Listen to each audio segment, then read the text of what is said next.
El realismo.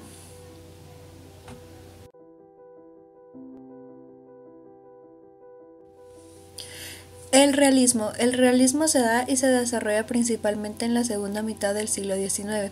El contexto de la sociedad en ese entonces se da en medio de tensiones políticas. Surge el positivismo. Este movimiento se caracteriza por mostrar la realidad de forma objetiva.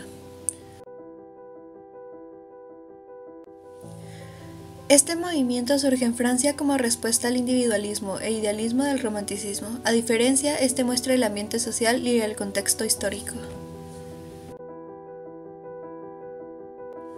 Características del realismo: la verosimilitud y objetividad, influenciado por el positivismo, observación y descripción detallada.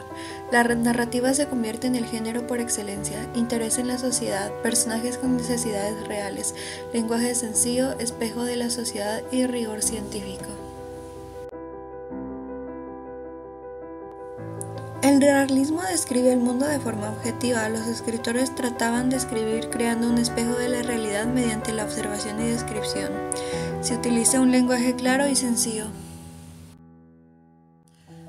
Autores del realismo: Stendhal con Rojo y Negro, Gustave Flaubert con Madame Bovary, Honoré de Balzac con La comedia humana, Charles Dickens con David Copperfield, Benito Pérez Galdós con María Negra, Mark Twain con Las aventuras de Tom Sawyer, Fyodor Dostoyevsky con Crimen y castigo, Anton Chejov con Cuentos y León Tolstoy con El poder de las tinieblas. Durante el romanticismo se recurre mucho al sentimentalismo, pero en el realismo intentan evadir esto. El realismo es una ventana a la verdad muchas veces evadida. Resumen de Crimen y castigo. La acción se desarrolla en torno al asesinato de una vieja usurera, que da lugar a un tenso duelo psicológico entre la policía y el autor del hecho. Pero Dostoyevsky coloca el desenlace final al comienzo. Manifiesta desde el principio que el autor del crimen fue Rodion Raskolnikov. De esta manera queda neutralizado todo lo que pueda abstraer de las motivaciones interiores del asesino y de las consecuencias psicológicas y morales del asesinato.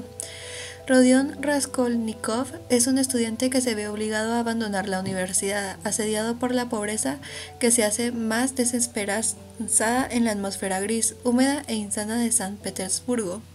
El estudiante se cree excepcional y que está destinado a grandes hazañas, pero que la miseria le impide alcanzar todo su potencial. Es por ello que cuando Raskolnikov conoce la existencia de la vieja usurera que amasó su fortuna con el dolor del prójimo, extrae la conclusión de que la muerte de esta infame mujer le permitirá obtener los medios para alcanzar todo su potencial y que, según su razonamiento, esto no es moralmente condenable aun cuando sea ilegal.